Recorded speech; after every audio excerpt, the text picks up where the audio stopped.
ان کے لب رنگی کی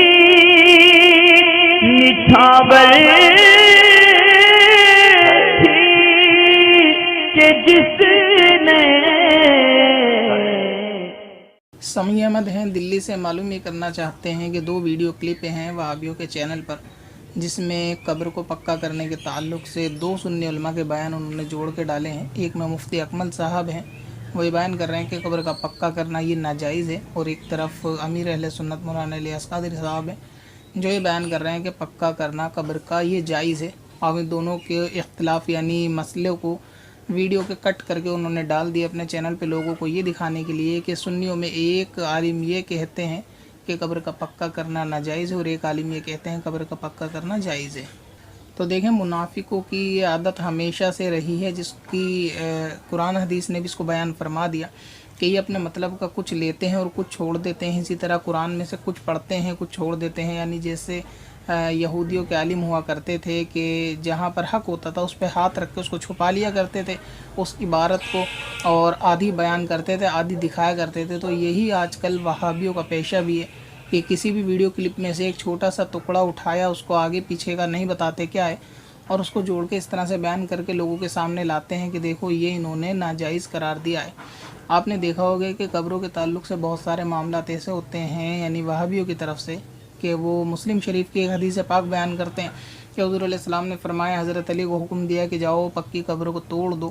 اور اسی طریقے سے جو بت دکھے اس کو بھی گرا دو، اور جتنی پکی قبریں اونچی قبریں دکھیں ان کو سب کو زمین سے ملا دو۔ تو بات تو بالکل درست ہے، اور حدیث پاک بھی موجود ہے کہ حضور علیہ السلام نے حضرت علی کو حکم دیا ہے کہ قبروں کو، جو قبر آپ کو اونچی دکھے اس کو جا کے زمین کے برابر کر دو۔ اب یہاں غور کرنے کی بات یہ ہے اس حدیث پاک کے اندر کہ جو لوگوں کو یہ ترغیب دیتے ہیں اس حدیث کو بیان کر کے مزار کو توڑنے کے لیے، ان کو ایک چھوٹی سی سمجھنے والی بات کی ضرورت ہے کہ حضور علیہ السلام سے پہلے تو کوئی شخص مسلمان نہیں تھا، یعنی جب تک حضور نے کلمہ نہیں پڑھوایا تو ان سے پہلے صحابیوں میں کوئی مسلمان نہیں تھا۔ اب کیونکہ حضور علیہ السلام نے جب کلمہ اعلان نبوت کرا، لوگوں کو اسلام کے اندر داخل کیا، تو جتنے بھی صحابہ کی وفات ہوئی وہ سارے حضور علیہ السلام کی زندگی میں ہی وفات پائے۔ جتنے بھی زندگی میں وفات پائے تو سب کی میت کے اندر، تدفین کے اندر اور جنازے کے اندر حضور علیہ السلام موجود تھے، اور اگر موجود نہیں تھے تو حضور کے صحابہ موجود تھے کہ جن کو تعلیم حضور علیہ السلام نے دے رکھی تھی۔ اب غور کرنے کی بات یہ ہے کہ حضرت علی سے فرمایا کہ جو اونچی قبر ہے اس کو توڑ دو، تو کیا وہ قبریں مسلمانوں کی تھیں؟ اگر نہیں تھی تو وہ قبر مشرکین کی تھی، اور سارے محدثین نے اس کی شرح میں حدیث میں یہ لکھا ہے کہ وہ قبریں، محدثین نے لکھا ہے کہ وہ قبریں مشرکوں کی تھیں، یہودیوں کی تھیں، مسلمانوں کی نہیں تھی۔ اس کے پیچھے ایک چھوٹی سی بات بالکل یہی ہے کہ آپ کسی سے بھی پوچھیں، اگر کوئی آپ سے کہتا ہے کہ حضور نے فرمایا پکی قبر کو توڑ دو لہٰذا مزار کو توڑ دو، تو مزار کا قبر ہونا مسلمان کی اور ایک مشرک کی قبر ہونا، ان دونوں میں فرق ہے۔ تو آپ ان سے پوچھ کے دیکھیں گے، جب حضور نے یہ حضرت علی کو حکم دیا کہ پکی قبروں کو توڑ دو، تو حضرت علی نے یہ نہیں پوچھا کہ وہ پکی قبریں بن کیسے گئیں آپ کے وقت میں، یعنی نبی حاضر ہے اور نبی کے سامنے سارا دین عام ہو رہا ہے، سارے مسائل عام ہو رہے ہیں، تو وہ صحابہ کی پکی قبریں کس نے بنا دی؟ اور اگر وہ نبی یعنی اسلام سے پہلے کی قبریں تھیں تو اسلام سے پہلے کی قبر تو مسلمانوں کی ہو ہی نہیں سکتی، کیونکہ انہوں نے تو کلمہ پڑھا ہی نہیں تھا۔ تو مشرکوں کی قبر توڑنے کا حکم ہے، اور آپ نے دیکھا ہوگا کہ یہودی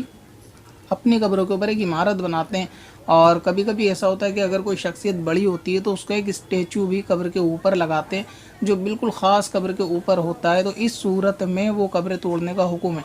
یعنی حضور علیہ السلام جب تشریف لے کر آئے اور اپنے صحابہ کو تعلیم دے رہے تھے تو ظاہر سی بات ہے کہ انہوں نے تدفین کا طریقہ بھی بتایا کہ میت کو کیسے دفن کیا جائے گا۔ تو جو صحابی ایمان لائے، کلمے پڑھے، جب ان کی وفات ہوئی تو وہاں پہ دفن کے وقت حضور علیہ السلام کی نظروں کے سامنے ہوا، تو وہ قبر تو اونچی بن ہی نہیں سکتی، تو لہٰذا جو حضور سے پہلے کی قبریں تھیں حضرت علی کو حکم دیا تھا ان مشرکوں کی قبر کو توڑنے کے لیے۔ اب اس حدیث پاک کی آڑ میں کہ جو مشرکین کی قبر تھی، مسلمانوں کی قبر پہ بلڈوزر چلا دینا، یہ تو سخت حرام ہے، اور اس حدیث کا یہ مطلب لینا کہ حضور نے پکی قبر منع کیا لہٰذا مزار بنانا حرام ہے، یا پھر قبر کو پکا کرنا حرام ہے۔ دیکھیں، میں نے وہ دونوں ویڈیو کلپ مفتی اکمل صاحب کی وہ دیکھی تو نہیں ہے، مگر میرا انداز یہ ہے کہ جہاں پہ مفتی اکمل صاحب نے یہ چیز بیان فرمائی ہوگی کہ قبر کا پکا کرنا ناجائز ہے، تو اس سے مراد قبر ہوگی، یعنی لحد وہ حصہ جہاں پر میت کو رکھا جاتا ہے، قبر کا اندرونی حصہ، اس کو پکا کرنا منع ہے اور قبر سے مراد وہی ہوتا ہے۔ اسی طرح جہاں پر امیر علیہ سنت نے یہ کہا ہوگا کہ قبر کا پکا کرنا یہ جائز ہے تو اس سے مراد وہ اندرونی قبر نہیں بلکہ وہ تعویذ ہوگا۔ قبر کے چاروں طرف جو ایک باؤنڈری یا دیوار بنائی جاتی ہے، وال جس کو آپ کہہ دیں، یا ایک بکسا بنایا جاتا ہے قبر کے اوپر جس کے اندر کچی قبر موجود ہوتی ہے، اور یہ باکس اوپر سے ہوتا ہے جو قبر کے اوپر نہیں ہوتا بلکہ اس کے چاروں طرف ہوتا ہے، وہاں پر اس کا پکا کرنا یہ جائز ہے۔ اب ایک حدیث پاک مسلم شریف کی اور ہے جس میں حضرت علی نے ایک صحابی سے فرمایا کیا میں تمہیں اس کام پر نہ بھیجوں کہ جس پر حضور علیہ السلام نے مجھے بھیجا، کہ وہ کام یہ ہے کہ جو بت دیکھو اس کو توڑ دو، اور جو قبر اونچی دیکھو اس کو زمین سے ملا دو۔ اور یہ بھی حدیث پاک موجود ہے کہ حضور علیہ السلام نے قبروں پہ عمارت بنانے سے منع فرمایا، لہٰذا اس کی دلیل پکڑتے ہیں کہ قبر کے اوپر قبہ بنانا، قبر کے اوپر مزار بنانا یہ جائز نہیں ہے، کیونکہ حضور نے قبر کے اوپر عمارت کو تعمیر کرنے سے یہ منع فرمایا ہے۔ تو دیکھیں، پہلے ایک بات تو آپ کو بالکل صاف ہو گئی کہ جو قبر توڑنے کا حکم ہے وہ مسلمان کی نہیں ہے، کیونکہ وہ مشرک کی قبر ہے، اور مسلمان کی کیسے ہوگی کہ حضور کے سامنے قبر اونچی بنی کیسے، اور اگر حضور سے پہلے بنی تو وہ مسلمان کی نہیں تھی۔ یہاں پہ بالکل صاف دو باتیں۔ آپ کبھی قبر کے بارے میں کوئی آپ سے اگر اعتراض کرتا تو آپ یہ اس سے پوچھیں ضرور کہ حضرت علی نے کہ مسلمانوں کی قبر توڑی تھی، اور اگر مسلمانوں کی اتنی قبریں بن گئی تھی کہ جس میں اتنی اونچی اونچی عمارتیں بن گئی تھی جو حضرت علی کو توڑنے کا حکم تھا، تو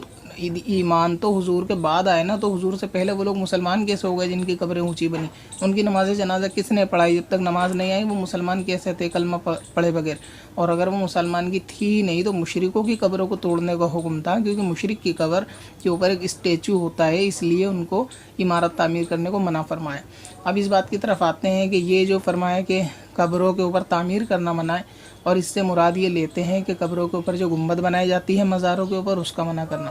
دیکھیں، کسی بھی چیز کے اوپر تعمیر کرنا، ٹھیک ہے، یہ دو معنوں میں ہوتا ہے، کیونکہ آپ لوگ کالج کی پڑھی لکھی جنریشن ہوتے ہیں تو اس لیے آپ اپنی زبان میں زیادہ سمجھ پائیں گے، اور حدیث بھی ہے کہ لوگوں کو ان کی زبان کے مطابق لوگوں سے کلام کرنا چاہیے۔ اگر آپ کسی بھی چیز کے اوپر کا تذکرہ کرتے ہیں کہ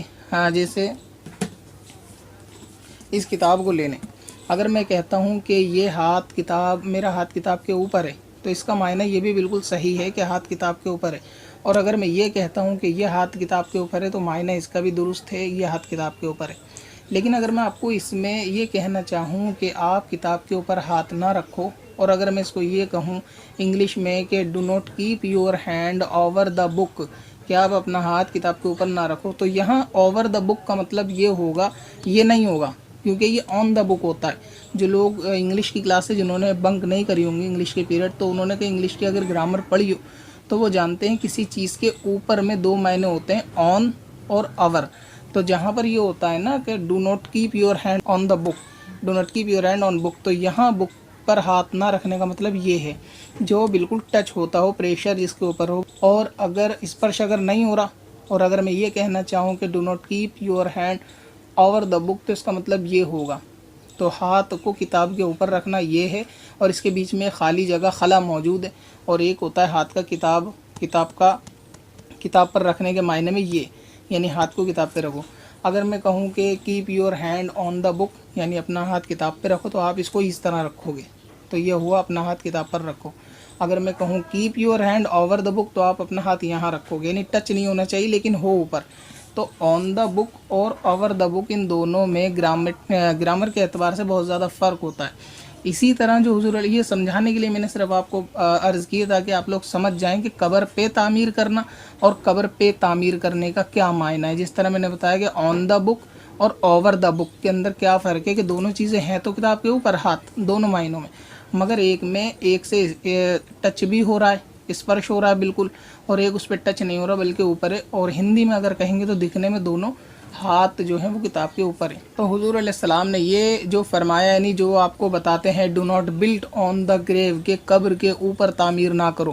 تو قبر کے اوپر تعمیر کرنے سے مراد یہ ہوتا ہے کہ خاص جو قبر ہوتی ہے اس کے اوپر جس طرح سے یہودی لوگ اپنا اسٹیچو یا ایک عمارت کو قبر کے خاص بالکل اوپر تعمیر کرتے تھے، تو حضور علیہ السلام نے اس تعمیر کو منع کیا ہے، کیونکہ اس سے مردے کو تکلیف پہنچتی ہے۔ آپ نے کتنی حدیثیں بے شمار پڑھی ہوں گی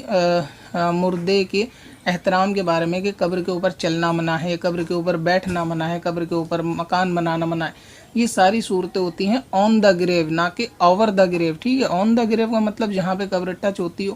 اور آپ نے ایک حدیث یہ بھی پڑھی ہوگی جو سورہ ملک کی فضیلت کے اوپر ہے کہ ایک صحابی رسول نے خیمہ ڈالا اور ان کو معلوم نہیں تھا کہ نیچے قبر ہے، اور قبر کے اندر سے سورہ ملک کی تلاوت کی آواز آئی. سارا معاملہ حضور علیہ السلام کو بیان فرمایا گیا. تو بعد میں حضور علیہ السلام نے فرمایا کہ یہ صورت عذاب کو روکنے والی ہے. لہٰذا وہ صحابی خاص قبر کے اوپر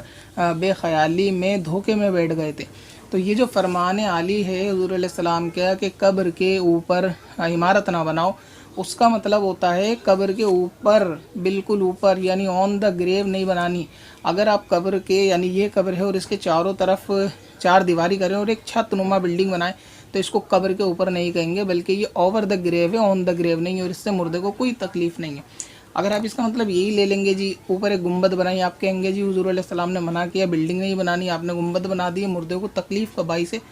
تو جتنے قبرستان کھلے ہوئے ہیں کیا ان کے اوپر آسمان نہیں ہے؟ تو آسمان کے ہونے سے کیا ان مردوں کو تکلیف ہے؟ کیا یہ آسمان ان کی قبروں کو دبا رہا ہے یا آسمان ان کی قبروں کے اوپر ہے؟ تو یہ ایک فرق ہوتا ہے آن دا گریو اوور دا گریو کے اندر، کہ قبر کے اوپر جو بنانے کو منع کیا گیا ہے اس سے مراد خاص قبر کے اوپر ہے. اچھا، اگر آپ یہ مراد لیں کہ چلیں قبر کے اوپر وہ چاروں طرف بکسا بنا کے بھی چھت نہیں ڈالنی، تو میں آپ کو بتاتا چلوں کہ حضور علیہ السلام کی قبر انور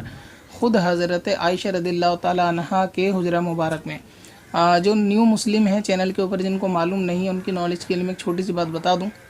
کہ انبیاء جہاں پر، نبی جہاں پر وفات پاتے ہیں ان کی قبر وہیں پر، یعنی ان کو دفن وہیں پہ کیا جاتا ہے جہاں ان کی وفات ہوتی ہے، ان کو وہیں دفن کیا جاتا ہے. تو حضور صلی اللہ تعالیٰ علیہ وآلہ وسلم کی جو وفات ہوئی وہ حضرت عائشہ رضی اللہ تعالیٰ عنہا کے کمرے میں ہوئی، یعنی ان کے خاص حجرے میں. اب کیونکہ اس کمرے میں وفات ہوئی تو ان کو اسی کمرے میں دفن کیا جانا تھا، لہٰذا حضور علیہ السلام کو وہیں پہ دفن کیا. اب آپ خود سوچیں کہ وہ دفن کرنے والے کون تھے؟ ظاہر سی بات ہے اس وقت بریلوی تو نہیں تھے، بریلی کے رہنے والے اعلیٰ حضرت تو وہاں نہیں پہنچے تھے. وہ سارا معاملہ کن کے سامنے ہوا؟ صحابہ کے سامنے. تو کیا صحابہ زیادہ اس حدیث کو سمجھے یا صحابی سے زیادہ وہابی اس حدیث کو سمجھا کہ حضور نے فرمایا قبروں کے اوپر تعمیر نہ کرو؟ تو اب جب حضور کو دفن کیا گیا گھر کے اندر، کمرے کے اندر، تو کیا اس کمرے کی چھت اور چاروں دیواریں تھیں یا نہیں تھیں؟ ظاہر سی بات ہے کہ تھیں. تو کیا وہ آن دا گریو ہوا یا اوور دا گریو ہوئی؟ جو روف تھی، وہ چھت تھی، وہ اوور دا گریو ہوئی. تو ایسی صورت کے اندر صحابہ کو بھی معلوم ہے کہ قبر کے اوپر تعمیر کرنا منع ہے.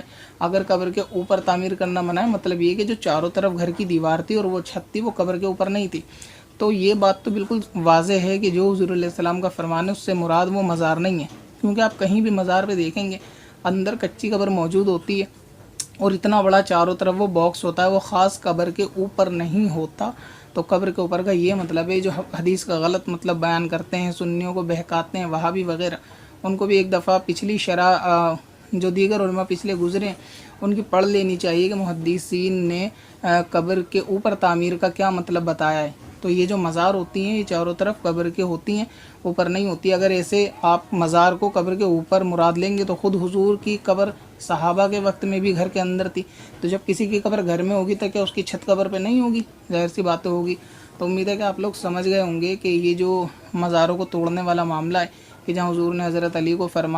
حکم دیا ہے تو وہ خاص مشرکین کے ساتھ حکم دیا. اچھا، یہ حدیث پاک کے اندر تصویر کا تذکرہ بھی ہے، یعنی بتوں کا، کہ بتوں کو گرا دو اور قبروں کو نیچے کرو. تو بت کا قبر کے ساتھ بھی ہونا یہ مشرکین کی قبروں کی طرف اشارہ ہے، کیونکہ مسلمان کی قبروں کے اوپر تو بت ہوتے ہی نہیں، تو پھر گرانے کا حکم کیسے دیا؟ تو یہ جو فرمایا یہ پچھلے حضور کے اسلام، یعنی حضور علیہ السلام نے جو اسلام لوگوں تک پہنچایا ان کے وہ پہنچانے سے پہلے کے جو مشرکین تھے ان کا تذکرہ ہے. اور کسی بھی عمارت کا قبر پہ ہونا اور قبر کے چاروں طرف ہونا دونوں الگ الگ معنوں میں، جس کو میں نے وضاحت کر دیا. پتھر میں حسن